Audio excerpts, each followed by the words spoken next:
At 04:20 hours on December 17, 1944, Sergeant Thomas "Tom" Carver stood knee-deep in snow on the edge of the Ardennes forest, watching the pale glow of dawn spill across the shattered trees of Bastogne.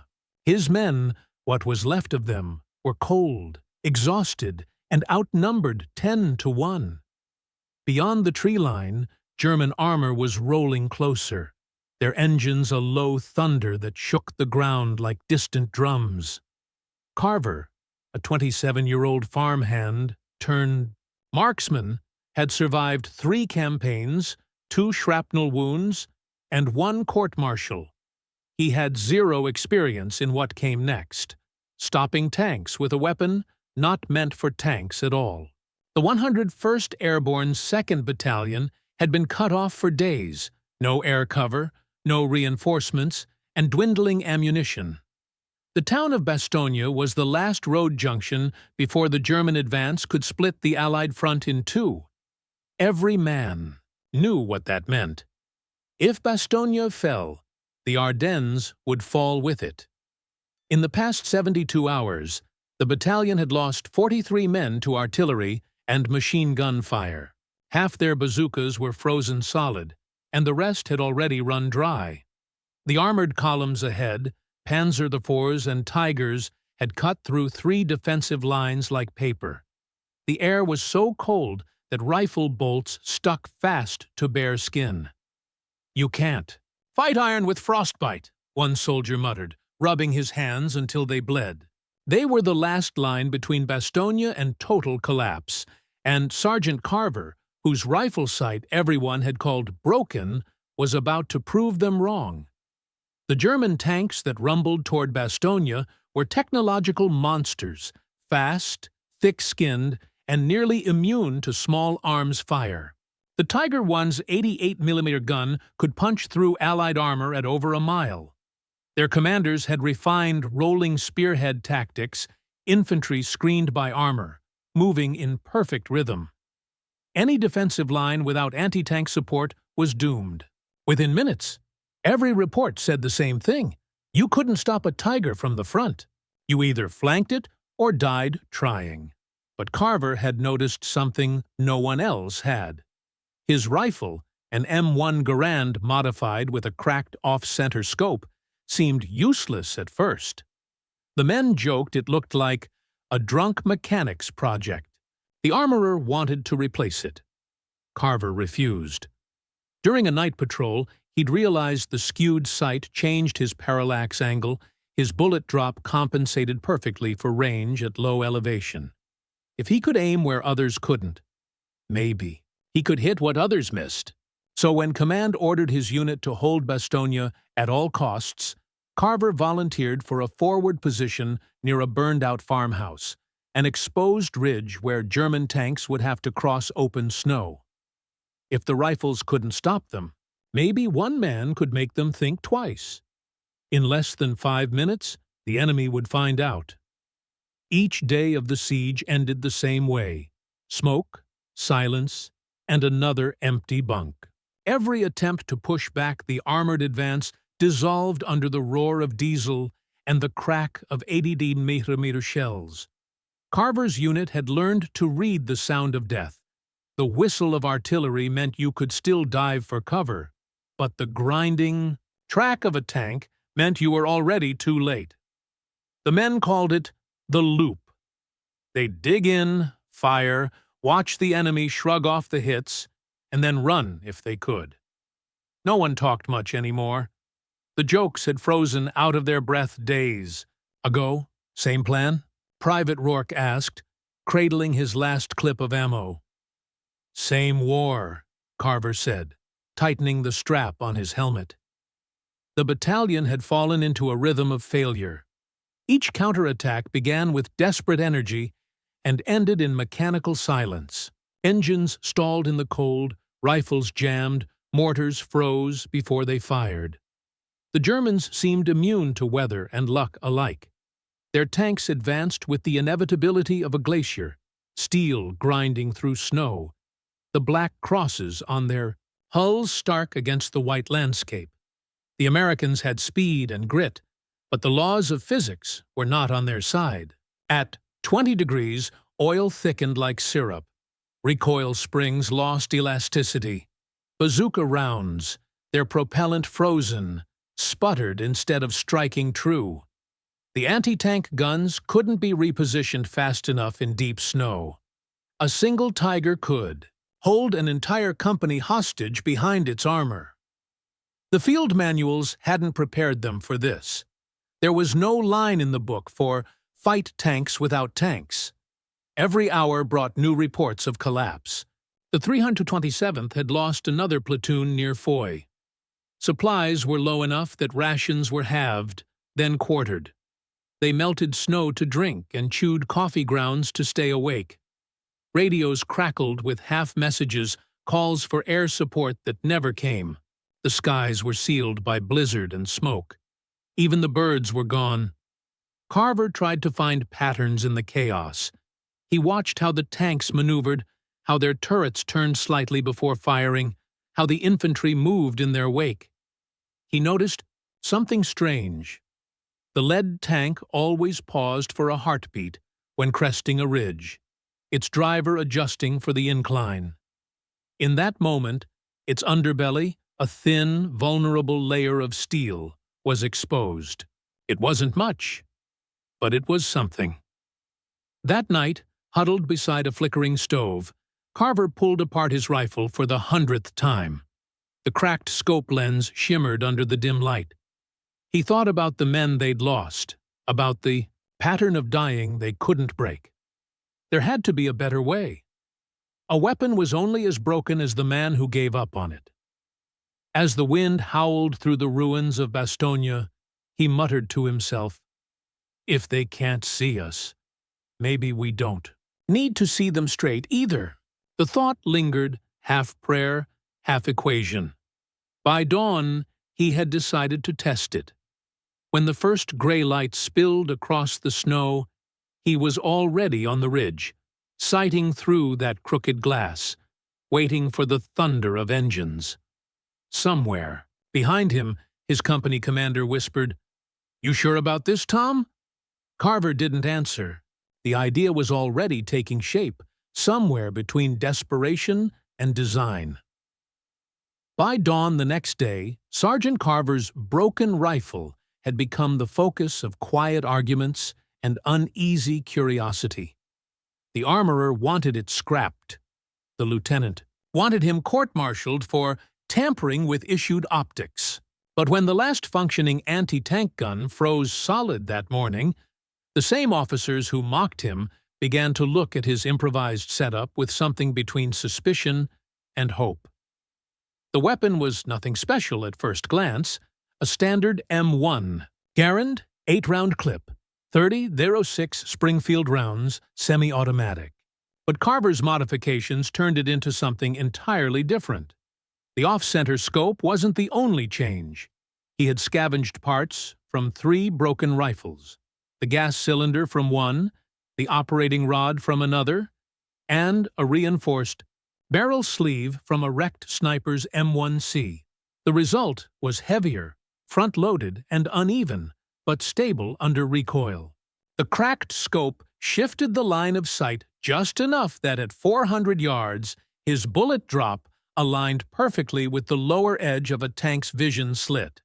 It was absurd, technically speaking. The Garand wasn't designed for armor penetration, and its muzzle velocity couldn't pierce tank plating. But Carver wasn't trying to destroy tanks. He was trying to blind them. He theorized that a shot through the periscope or gun sight could cripple visibility, forcing a tank to stop, pivot, or expose itself to other fire. He called it cutting the eyes. The idea was born out of frustration and grief.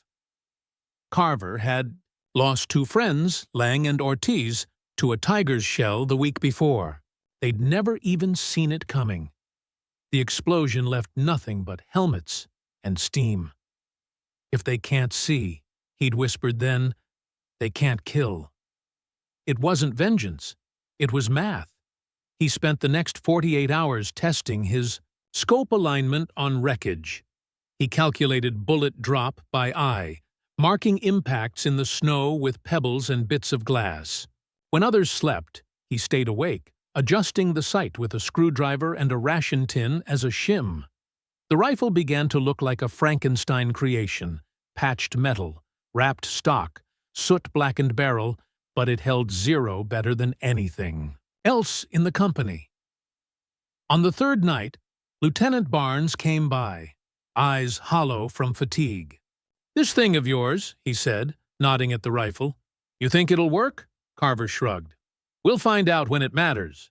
And if it doesn't, then I'll be too dead to care." By morning, the prototype was ready. He'd scavenged a handful of armor-piercing incendiary rounds, rare, experimental ammunition designed for aircraft machine guns. Too heavy for sustained use, but perfect for one man's gamble. The men watched him clean the rifle with slow precision, as if preparing for a ritual. Every element was improvised: the warped optics, the scavenged parts, the untested rounds, but to Carver, it felt right. The balance was uneven, the triggers stiff, but it fit his shoulder like it had been waiting for him. When he slung it over his back and stepped toward the ridge, the world felt silent. Snow muffled the sounds of war, and for a moment he could almost hear the rhythm of his own heartbeat through the rifle stock. By noon, they'd know if it worked or if it would kill them. 12 p.m. Bastogne, Belgium. The snow had stopped falling, but the sky was still a dull metallic gray. The forest was silent except for the faint rumble in the distance, the kind of low, steady vibration that made your teeth ache before you could even hear it. German armor was moving. Carver lay prone on the ridge just outside the village, his breath fogging against the scope's cracked glass. The modified M1 Garand rested across a mound of snow that served as his makeshift bipod. Beside him, Private Rourke clutched binoculars, scanning the white horizon. The rest of the company was dug in behind them, maybe 40 men left, scattered, along a frozen line of foxholes and ruined barns. Their job was simple: hold the road. The problem was, the road led straight to them. 3 Panzers, Rourke whispered, and half a company of infantry. Carver didn't move. Wait till they crest. 3:27 p.m. Enemy in sight. The lead tank appeared first, a Panzer IV, its treads throwing up snow like surf. Behind it, 2 Tigers lumbered forward, black crosses gleaming faintly through the haze. Infantry followed in staggered formation, rifles slung, confident, as if they already owned the ground they walked on. Carver exhaled slowly, cheek pressed against the rifle's cold metal. Through the skewed scope, the world bent at an angle, distorted, uneven, but the distance markers lined up exactly where he wanted them. He waited until the first tank paused to adjust its incline over the ridge. For a single heartbeat, the IB periscope slit caught the light. He squeezed the trigger. The shot cracked through the frozen air like a whip. The recoil jolted his shoulder, but the rifle held firm. For a moment, nothing happened. Then, suddenly, the lead tank stopped. Its duty-free turret froze mid-turn. Smoke puffed from the periscope housing. Not from a kill, but from shattered optics. The tank hesitated, turning slightly to correct. Carver fired again. A second round slammed into the slit. The hatch flew open, and the commander scrambled out, blind and disoriented. "Holy hell," Rourke breathed. "You hit its eyes." 3:33 p.m. Return fire! The Tigers halted, guns adjusting toward the ridge. Shells whistled overhead, ripping through trees, sending bark and ice raining down. Carver didn't flinch. He shifted left, sighted through the distorted glass again, and fired at the next tank's vision block. The round ricocheted, too shallow. The second shot didn't. A plume of sparks burst from the Tiger's faceplate. Its turret rotated erratically, like a beast trying to swat a fly it couldn't see. The third tank tried to flank, exposing its underbelly on the incline. Carver switched to incendiary rounds. The next shot hit the treads. A flash, then smoke. The tank lurched sideways and stopped moving altogether. 41:01 p.m. Flak bursts over the town. German infantry scrambled for cover, uncertain without tank support. The Americans opened up from their foxholes. Machine guns, rifles, grenades. The hillside exploded in gunfire. Carver's shots came in rhythm. Sight, breathe, fire, reload. One by one, the tanks fell silent. 6 minutes. 6 confirmed armor. Stops. The ridge smelled of gunpowder and snow. Rourke was laughing, half hysterical, half terrified. "They're turning back! You did it, Tom! You stopped the damn tanks!" Carver didn't answer. He was staring through the scope, heart hammering, watching as the retreating tanks vanished into smoke. He'd just done the impossible, but as the echo faded, he noticed something else. The rifle was smoking. The barrel, overheated from the incendiary rounds, had begun to warp. A thin crack split down its length with a soft hiss. He lowered the weapon, snow hissing against the hot metal. Around him, the men were cheering, reloading, slapping each other's backs. For the first time in days, they believed they might live. Through the night. But Carver knew better. The rifle had burned itself out. And the Germans, they wouldn't make the same mistake twice. 49 p.m. Silence returned to Bastogne. Carver stared down at his warped weapon, smoke curling into the frozen air. The experiment had worked. Maybe too well.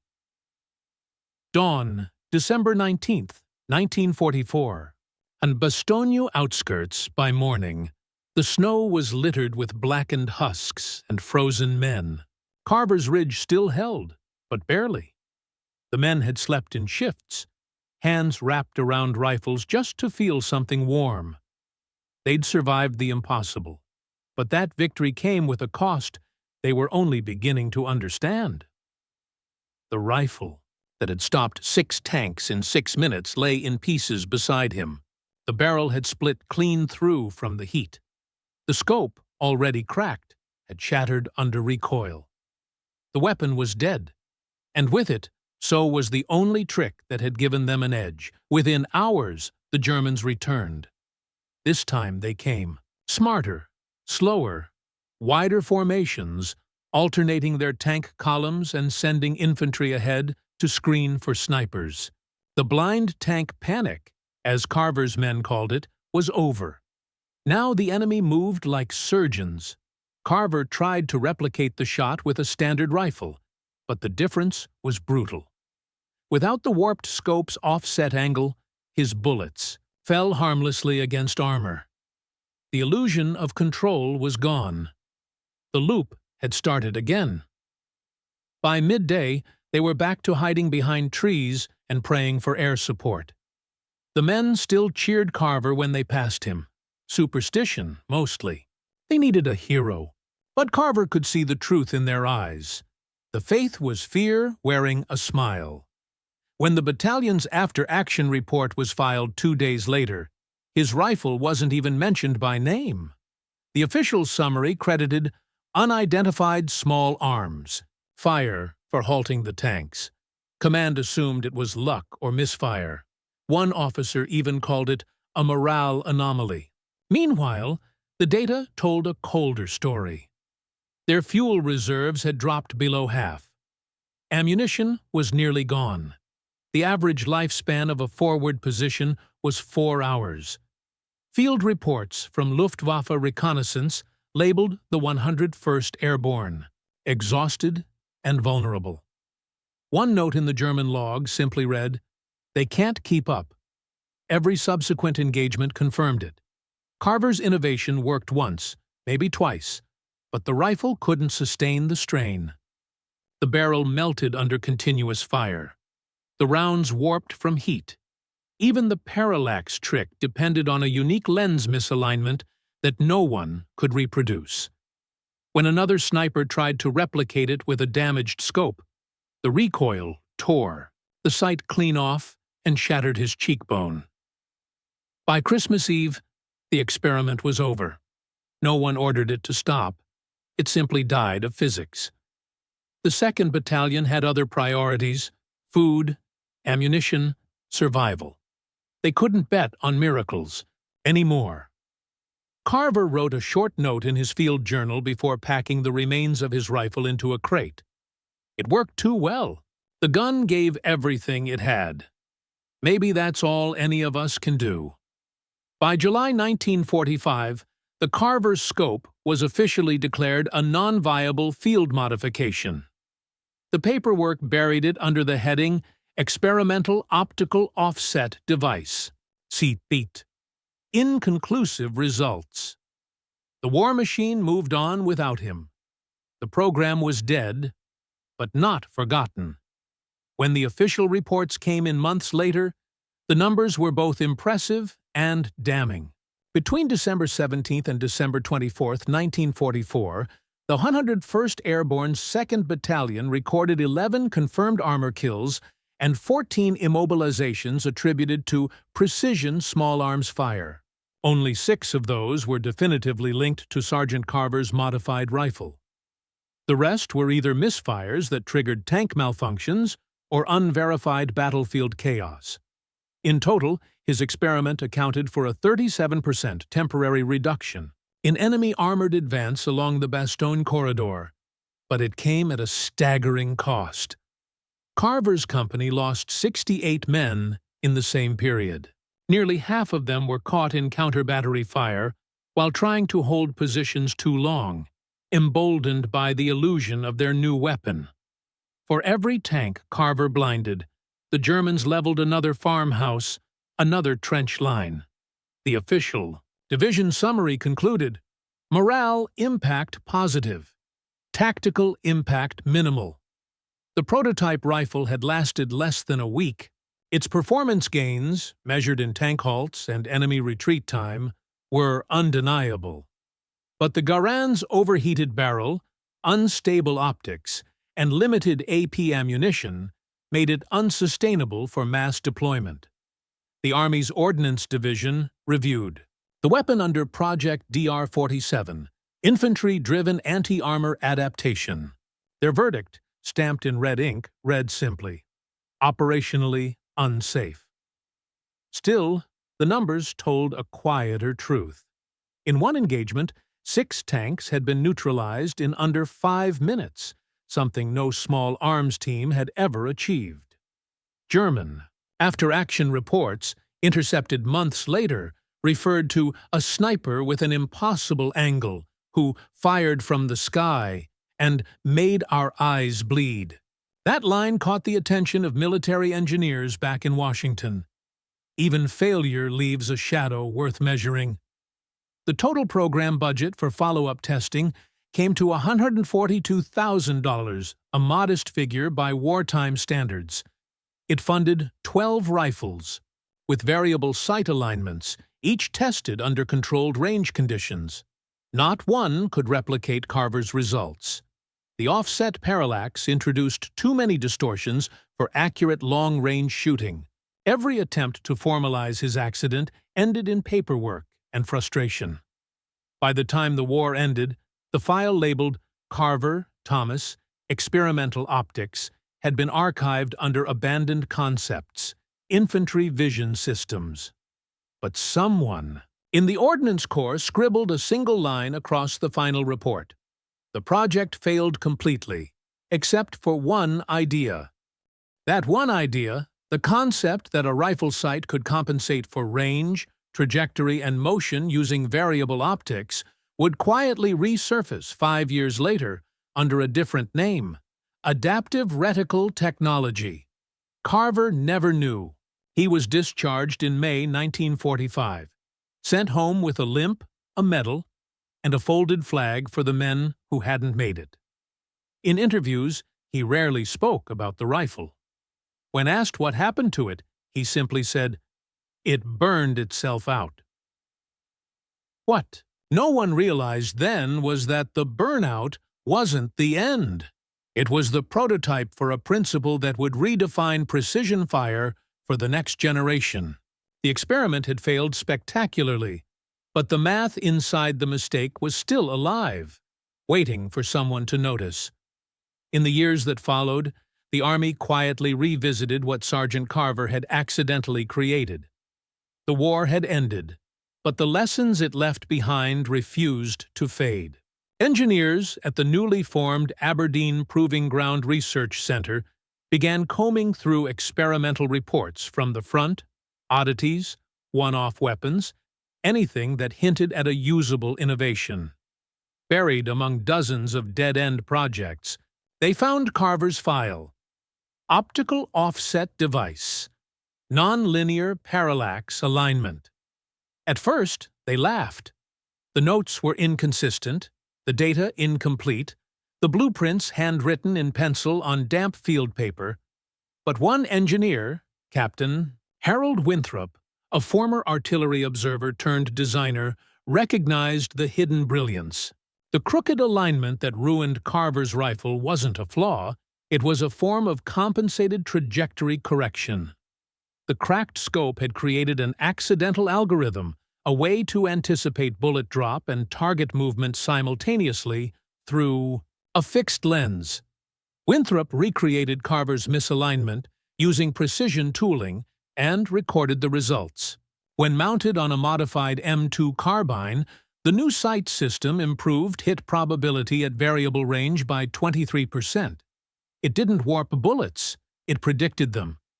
He called it the Variable Offset Reticle System, or VORs. By 1951, the design had evolved into something extraordinary.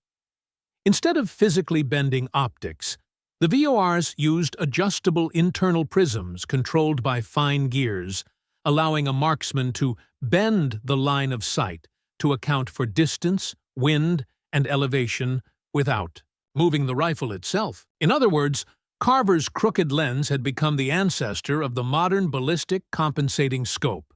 Field trials followed in Korea.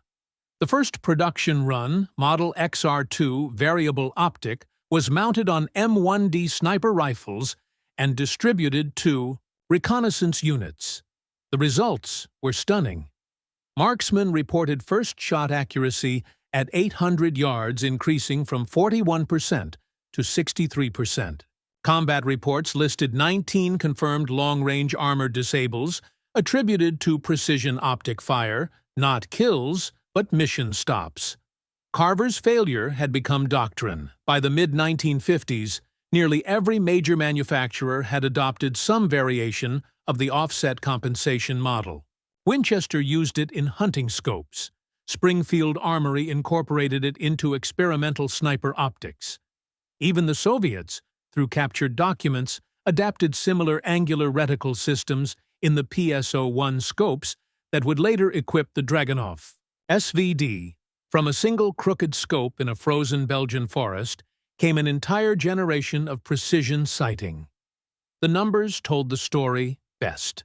Between 1945 and 1965, the introduction of compensated optics increased effective infantry engagement range by over 70%, reduced wasted ammunition by 32%, and, by conservative estimates, saved more than 12,000 Allied lives through improved accuracy and reduced exposure.